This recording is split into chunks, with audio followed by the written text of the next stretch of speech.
सभी प्यारे दोस्तों को अनुसर का नमस्कार। EMRS की तैयारी, बिहार पीजीटी की तैयारी अभी सभी लोग डिफरेंट यूट्यूब चैनल से कर रहे हैं। देखिए क्या होता है कि क्वेश्चन को सुनना और उसको अधिकतर लोग क्वेश्चन को अधिक से अधिक सुनते हैं। तो मैं आपको ये सलाह देना चाहूंगा, एज ए पीजीटी इंस्ट्रक्टर आपको बताने की कोशिश करूंगा कि जो लोग भी चाहे वो पीजीटी की तैयारी करें, चाहे टीजीटी की तैयारी करें, चाहे किसी भी कॉम्पिटिटिव एग्जामिनेशन जो इंडिया का बेस्ट हो सकता है उसकी तैयारी कर रहे हैं, तो उन लोगों को सुनने से ज्यादा लिखने पर और अपने आप क्वेश्चन करने पर भरोसा करना चाहिए। अधिकतर लोग जो नहीं क्वालिफाई हो पा रहे हैं उनको इस चीज का ज्ञान ही नहीं है। YouTube पर क्वेश्चंस ढूंढने में लगे रहते हैं, PDF को ढूंढने में लगे रहते हैं, उसके आंसर्स को ढूंढने में लगे रहते हैं, लेकिन ये बात कोई नहीं जान रहा है, ये बात कोई ध्यान नहीं दे रहा है। अगर जान रहा है कि सुनने से ज्यादा देखने और उसके लिखने से समझ में आती है, और लंबे समय तक अगर दिमाग में वो चीज रोकनी है तो मैं आपको ये सलाह दूंगा कि आप लिखें ज्यादा, सुने कम और देखें ज्यादा। इस चीज पर एक बार प्रैक्टिस करिए और इस लिखने के दौरान अंडरलाइन करने के लिए एक बार लाल पेन का प्रयोग भी ज्यादा से ज्यादा करिए, क्योंकि हमारी मेमोरी ये चाहती है कि हम इस पर छाप छोड़ें, इसको परमानेंट जो है वो स्पॉट दें इसके अंदर, और जैसे ही परमानेंट स्पॉट हो जाएगा भाई साहब, स्पॉट मिटेगा नहीं, अमिट हो जाएगा। और ये स्पॉट देने के लिए आपको क्या करना पड़ेगा, पहले तो लिखना पड़ेगा और उसके बाद आपको देखना पड़ेगा क्वेश्चन क्या है। अधिकतर लोग ऐसे करके देख रहे हैं, सुन रहे हैं, सर ने बता दिया ये ज्यादा बेसिक है, ये कम बेसिक है, ये एसिडिक ज्यादा है ना, इसका पीएच वैल्यू ज्यादा हो रही है ना, इसका इक्विलिब्रियम कांस्टेंट ज्यादा आ गया है, इसमें शॉर्टकी डिफेक्ट हो गया है, इसे फ्रैंकल का एग्जांपल है। ऐसे बहुत सारी वीडियोस आपके सामने आती रहती हैं, वीडियोस मैं भी आपको देता हूं, ऐसा नहीं है, लेकिन उन सभी वीडियोस में एक बात खास होती है कि आप ये बिल्कुल परफेक्ट मैं आपको बता रहा हूं, आप इसको अपने ऊपर अप्लाई करिए। आप खाना बनाते जा रहे हैं, बर्तन धोते जा रहे हैं, सामने अपना मोबाइल आपने रख लिया, ऐसे करके ये मोबाइल सामने रखा हुआ है। अब इस मोबाइल के जरिए आपने क्या काम किया, देख रहे हैं, खाना बनाते जा रहे हैं, रोटी सेक रहे हैं, कान में लीडे लगा ली, सुनते चले जा रहे हैं, वीडियो देख रहे हैं, ये ठीक है, बुरा नहीं है, समय के साथ ये भी जरूरत है, लेकिन मेरी राय है कि इसके साथ साथ आपको समय देना पड़ेगा अपनी प्रैक्टिस पर। अपने उस प्रैक्टिस पर समय देना पड़ेगा जहां आप लिख सकें और लिख करके उसे समझ सकें कि आखिरकार मेरी गलतियां क्या हैं। गलती समझने के लिए आपको लिखना जरूरी है, रफ कॉपियां भरना जरूरी है आपके लिए। प्रैक्टिस पेपर फोटो स्टेट कराइए और फोटो स्टेट कराने के बाद बिना आंसर देखे उनको हल करिए, आपको बहुत सारा बेनिफिट मिलेगा इन चीजों का जो मैं आपको बताने की कोशिश कर रहा हूं। तो EMRS के सभी साथी पूरी तरीके से जो मैंने ये आपको गणित बताया है इसको अप्लाई करिए, और चैप्टर वाइज क्वेश्चन करने के लिए मैं आपको एक सुविधा अपने इसी ऐप पर, एरोमा केमिस्ट्री क्लासेस का जो ऐप है, जो हमारी वेबसाइट www.aromachemistryclasses.com पर उपलब्ध रहेगा। हमारी वेबसाइट के थ्रू ऐप पर जाइए, ऐप को डाउनलोड करिए अगर मोबाइल में डाउनलोड नहीं है, और फिर आपको मैं टेस्ट सीरीज चैप्टर वाइज लगाऊंगा। वो सभी के लिए जिनके मोबाइल में, जो 2000-3000 लोगों ने ऐप डाउनलोड कर रखा है, उन सभी के मोबाइल में ये ऑटोमेटिकली शो होने लगेगा। कोर्स आपने परचेस किया है नहीं किया है, it is not a matter. तो ये EMRS स्पेशल एक फोल्डर होगा फ्री मटेरियल में, फ्री स्टडी मटेरियल में EMRS फोल्डर होगा। EMRS के फोल्डर में जाइएगा, आपको चैप्टर वाइज टेस्ट लगे मिल जाएंगे और आप एनी टाइम वो टेस्ट दे करके अपनी परफॉर्मेंस चेक कर सकते हैं, लेकिन एक बार, वन टेस्ट वन टाइम, ये बात आप ध्यान दीजिएगा। तो जो भी टेस्ट दे पूरी प्रिपरेशन के साथ दीजिए। और प्रिपरेशन के लिए बेस्ट स्ट्रेटजी मैंने आपको बता दी है कि अब आपको ये तो बताने की जरूरत नहीं कि आप ये क्वेश्चन करो वो क्वेश्चन करो, ये बहुत बार मैं आपको बता चुका हूं कौन सी किताबें पढ़नी है, ये बार मैं पहले ही आपको समझा चुका हूं। लेकिन यहां पर आपको ये बताने की कोशिश कर रहा हूं कि आप सुनिए कम, देखिए ज्यादा और लिखिए उससे ज्यादा। सबसे कम क्या करना है? सुनना है। उससे ज्यादा क्या करना है? देखना है। और उससे ज्यादा क्या करना है? लिखना है। अगर ऑर्डर यही रहा, सुनने का कम, लिखने का और ज्यादा, और उसके बाद देखने का उससे ज्यादा और लिखने का सबसे ज्यादा, अगर इस क्रम में आपने तैयारी की तो वादा है कि विजय आपकी होगी, 100% आपकी होगी। EMRS का पेपर किस कैटेगरी का बनेगा, किस लेवल पर बनेगा, ये बात भी मैं आपको बताने की अगली वीडियो में कोशिश करूंगा। तो सबसे कम सुनिए, उससे ज्यादा देखिए और सबसे ज्यादा लिखिए का कंसेप्ट लगाइए, आप सिलेक्शन के दायरे में आ जाए। और एक चीज और है, कॉन्फिडेंस को लूज मत करिए। कोई भी एग्जामिनेशन, देखिए आप एक अपनी मेंटलिटी को भी आप दूर करें। वो मेंटलिटी आपकी जो बन गई कि सर पर्टिकुलर, देखिए क्या होता है पर्टिकुलर, जब पीजीटी लेवल की तैयारी करोगे तो चाहे वो EMRS का एग्जाम हो, चाहे वो आपका कोई पीजीटी बिहार हो, पीजीटी स्टेट लेवल थोड़ा रहता है, इंडिया लेवल से डाउन रहता है, ये बिल्कुल निश्चित है। यूपी थोड़ा हाईएस्ट लेवल पर चला जाता है। यूपी लेवल तो NVS और KVS, ये तो इनके सामने, यूपी के सामने कुछ है ही नहीं। जिसने यूपी पीजीटी निकाल दिया, समझ लो वो अपने में केमिस्ट्री का मास्टर है, फिजिक्स का मास्टर है, हिस्ट्री का मास्टर है, वो अपने सब्जेक्ट का मास्टर है भाई साहब। KVS और NVS के पेपर उसके सामने कुछ नहीं होते हैं। अगर आप पुराने 3 सालों में जो इंप्रूवमेंट हुआ है, 2013 के बाद से जो इंप्रूवमेंट हुआ है, पीछे आप चले जाइए, थोड़े पेपर लेवल डाउन भी रहा है, लेकिन अगर डाउन रहा है तो मेरिट भी ज्यादा रही है। ऐसा भी नहीं भाई, पेपर का लेवल अगर 9, 10, 11 इससे पहले चले जाइए तो उस समय पेपर नवोदय, KVS इन्हीं के लेवल के बनते थे और मैक्सिमम लोगों की रैंक भी ऊपर चली जाती थी क्योंकि पेपर इजी था, इसमें भी दो राय नहीं। लेकिन 13 के बाद लगातार कट ऑफ 90 के आसपास अगर आप आ रहे थे, नंबर तो सिलेक्शन में आ रहे थे, आप 90, 92, 95, 100, अगर 100 नंबर अगर आपने परमानेंट कर लिए, 100 का गिनती पार कर लिया, तो फिर ये 100% हो जाता था कि यार अब सिलेक्शन मेरा हो जाएगा। तो इसलिए मैं आपको यही सलाह दूंगा कि आप एक बेस्ट लेवल से सभी चैप्टर तैयार कर लीजिए। एक्चुअली में आप हड़बड़ा जाते हैं कि यार इसमें सिलेबस में नहीं, बहुत सारे लोग क्वेश्चन मुझसे ये पुटअप करते हैं कि सर ये तो सिलेबस में ही नहीं, पढ़ना क्यों है? अरे भाई पढ़ना इसलिए कि ऐसी केमिस्ट्री की कोई चीज नहीं है जो एक दूसरे से लिंक ना बोले। ग्रिग्नार्ड रिएजेंट सिलेबस में नहीं है, अल्कोहल सिलेबस में है, तो यार ये बताओ कि अल्कोहल सिलेबस में तो क्या ग्रिग्नार्ड रिएजेंट नहीं पढ़ोगे? पढ़ना तो पड़ेगा ही ना आपको, प्रिपरेशन कहां से करोगे ना।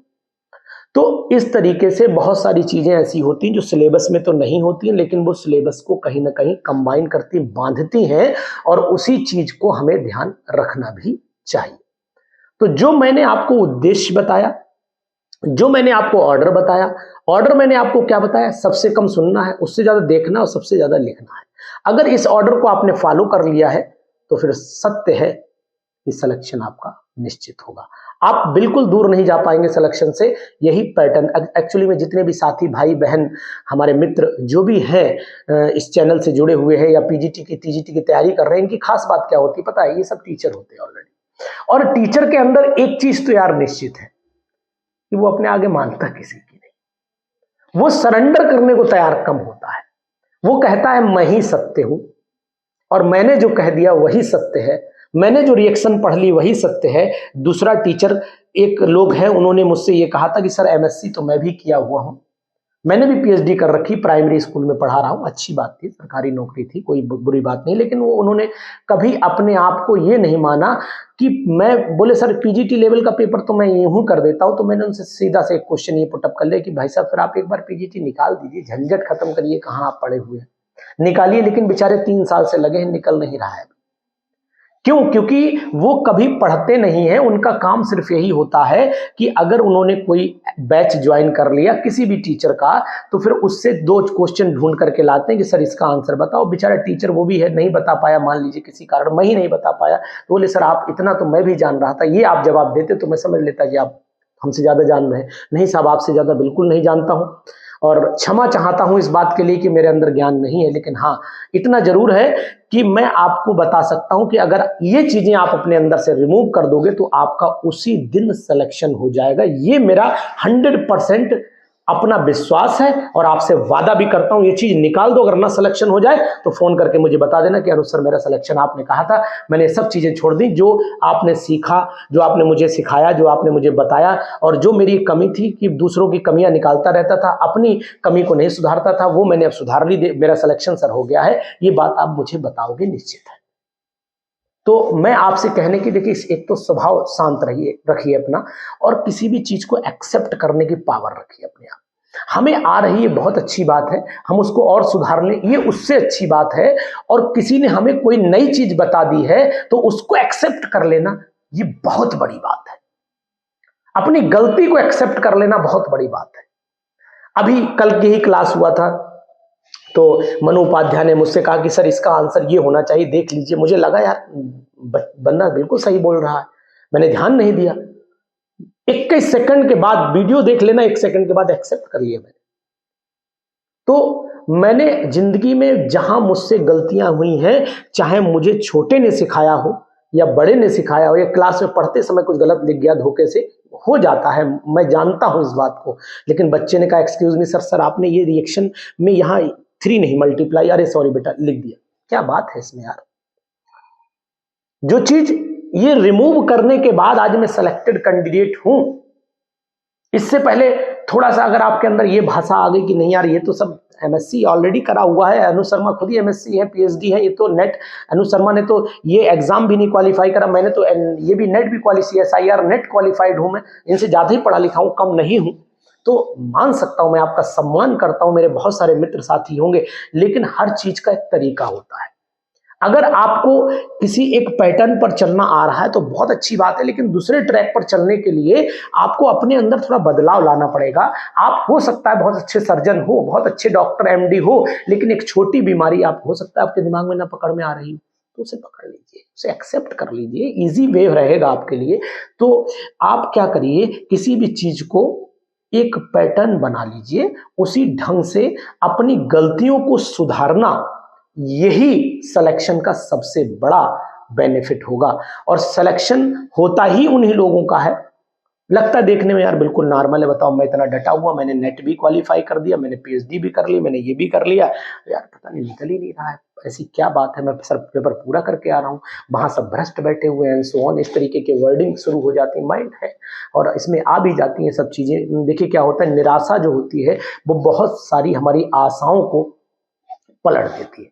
निराश व्यक्ति से ही लोग क्या करते हैं, बोले बेटा ऐसा है कि बहुत ज्यादा ढोंगी लोग, बाबा लोग, ये क्या करते हैं, निराश लोगों से ही धन कमा लेते हैं।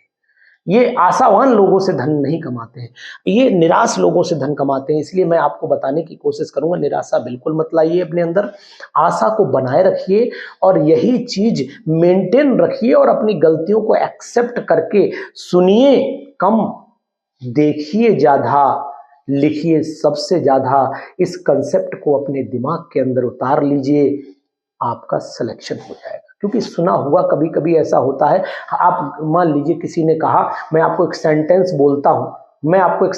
बोलता हूं, ठीक है, मैंने एक नाटक देखा था, उसमें ये एक सेंटेंस यूज हुआ था, ठीक, इसमें उसमें लिखा था, पंडित जी मेरा कातिल है बद्रीनाथ, ये उसने बोला, और उसके बाद क्या था, उसमें जब वो मरा, उसकी डेथ हुई, तो उस बद्रीनाथ पे हाथ फिर गया, खून से लिखा था ना, हाथ फिर गया, सेंटेंस का मीनिंग बदल गया भाई साहब। जो सुना वो था नहीं, जो देखा वो, यानी कि परिस्थितियों के अनुसार जो होता है वो आप एक्चुअल क्या रहा होगा, वो अब जब आगे का नाम बद्रीनाथ मिट गया तो पंडित जी मेरा कातिल है रह गया। अब पंडित जी को उसने इंफॉर्मेशन दी थी कि पंडित जी मेरा कातिल बद्रीनाथ है, अब पता लगा पंडित जी मेरा कातिल बद्रीनाथ है, मिट गया, आगे से कहानी बदल गई, सेंटेंस बदल गया, मीनिंग बदल गया। तो बहुत सारी चीजें जैसे मैंने ब्लैक बोर्ड पर कभी लिखा कि बेटा H2SO4 में S जो होते हैं उसमें 6 इलेक्ट्रॉन होते हैं, 7 नहीं होते हैं, और मैंने 7 बना करके दिखाया बेटा ये गलत है, और मेरा क्लास खत्म हो गया। मैं चला आया, दूसरा टीचर गया, बोले अनुज शर्मा ने गलत पढ़ाया। बोले क्या गलत पढ़ाया? बोले देखो सल्फर में 6 इलेक्ट्रॉन होते हैं आउटर मोस्ट में, अनुज सर ने 7 बना रखे, उन्हें खुद ही केमिस्ट्री नहीं आती। अरे भाई साहब, उस समय जब मैं पढ़ा रहा तो मैं बच्चों को समझा रहा था कि यहाँ 6 होते हैं बेटा, अगर तुमने 7 बना दिए तो गलत हो गया। घंटी लग गई, उसके बाद मैं चला आया तो नहीं मिटाया। तो इसका मतलब देखना, सुनना और परिस्थितियों को समझना, इन दोनों में अंतर होता है।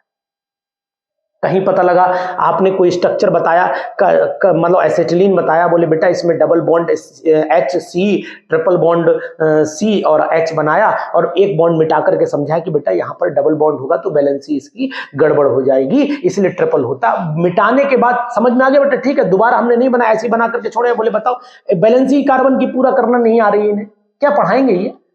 तो ऐसी सिचुएशन आपको मैं बता रहा हूं बहुत बार होती है लोगों के साथ में। तो इस सिचुएशन को आप मिटाइए, इस पर विश्वास मत करिए। जो आपसे कोई कहे ये चीजें कि यार तुम कहां चक्कर में फंसे हुए, क्यों कोचिंग ज्वाइन करते हो, तुम अपने आप ही पढ़ लो, इस सब तुम्हारे लिए है, किताबें बहुत ज्यादा बिक रही मार्केट में, कोई किताब खरीद लो, तैयारी कर लो, सिलेक्शन हो जाएगा। बड़ा कहना आसान है, बहुत ईजी होता है, लेकिन अपने आप को उस परीक्षा पे उतारना, एग्जामिनेशन देना बहुत कठिन होता है। तो परिस्थितियों के अनुसार अपने आप को चेंज करिए, और जब चेंज हो जाओगे तो निश्चित है कि सफलता आपको मिल जाएगी। तो मेरे इस कंसेप्ट को ध्यान दीजिएगा कि परिस्थितियों के अनुसार सुनिए, देखिए, लिखिए, इस सिद्धांत को अप्लाई करिए, सिलेक्शन होगा और आप मुझे फोन करके बताएंगे कि hello sir, I am the selected in this examination.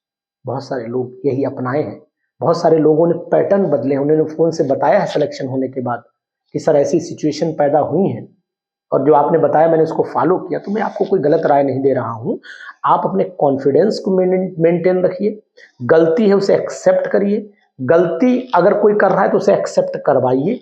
ये सब चीजें अच्छी होती, खराब नहीं होती हैं। ज्यादा अड़े रहना किसी चीज पर, और नहीं ये कैसे हुआ, क्यों हुआ, कुछ चीजें ऐसी भी होती, बहुत सारी समझ में नहीं आती, तो उन्हें आप देख लो, लिख लिख प्रैक्टिस कर डालो, याद हो जाएंगे आपको टनाटन। सोच छोड़ दो, होगा, देखा फार्मूला नहीं याद हो रहा है, बोले स्पेक्ट्रोस्कोपी में फार्मूला यार डेल्टा का नहीं याद हो रहा, रट डालो, खत्म करो बात। अगर आ गया तो लिख देंगे, नहीं यार कोई बात। तो कुछ चीजें समझना, सब चीजें समझना चाहिए, लेकिन अगर एक दो समझ में नहीं आ रही हैं तो उनको बहुत बड़ा इशू नहीं बनाना चाहिए, क्योंकि आप रिसर्च करने नहीं जा रहे हो, आप एक PGT एग्जामिनेशन, हाँ PhD कर रहे हो तो भाई साहब रिसर्च जरूरी, फिर तो बाल की खाल निकालनी ही होती है।